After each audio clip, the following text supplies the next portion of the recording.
Alright, hey y'all. So I'm on my way to work this morning, and I just had a thought I kind of wanted to share uh, with y'all.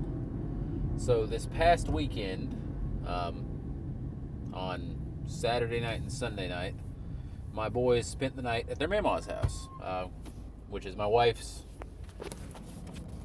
mom and dad. So my in-laws, which is fine. They always enjoy that. That's not the point. That's just explaining how we get to where we're at. So we had Saturday night and Sunday night, just me and my wife, home alone, just the two of us. And you're probably thinking, well, you had a quiet night then, right? And yeah, we did. I mean, it was quiet. We didn't really do anything special. We just kind of hung out at the house, but it was quiet. And I found myself having the strange thought that it was too quiet. Because I'm used to the sound of those two boys in the house, and the laughing and the jumping and the yelling at each other, and the yelling when they win a game, and even the fighting, and all those noises and sounds that I'm used to hearing from them boys. Them having the TV up too loud in their rooms. So I have to go back there and tell them to turn it down. All this cacophony of sound that I'm used to hearing wasn't there, and it felt strangely empty. Is a good word I'm going to use. It didn't feel like. I mean, it was home, but it sort of didn't feel like home because I'm used to home having the noise of those two boys in it, and it wasn't there. It was just this quiet, chill night, right? Now you're probably wondering, what are you getting at? What is your point? And here's my point.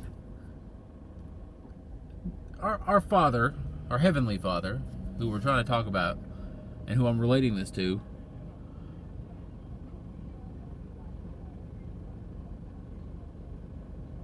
I think he feels the same way when his house is quiet, when his house is empty. I've been to churches before that you don't see a shred of joy or happiness or celebration of life. It's just quiet, dead, empty worship. And I don't necessarily mean just like the music, everything. It's routine, it's going through the motions, but it's not really there. And I think that our Father, our Heavenly Father, when he looks at that type of a situation, he feels that same sort of feeling I did of, man, this isn't what it's meant to be. There's something wrong here.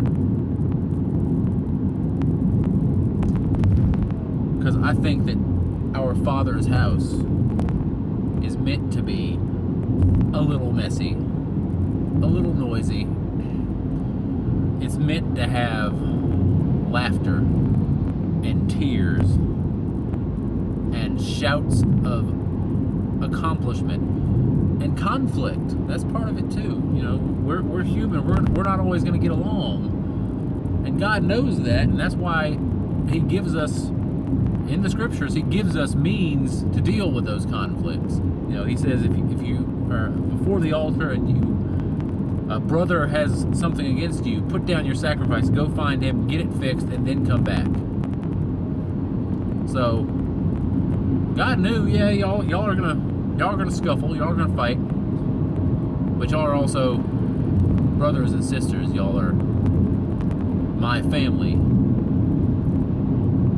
And in the end, we're all going to be together. We're all going to be in the same place with the same purpose, praising the same God. So these little scuffles we might get into now, when we mature into that stage of our life, we're going to look back and go, why were we fighting about this stupid stuff? It's going to look silly, right? But that's my point this morning, today, whatever it is for you, is that just remember it. God's house, the church,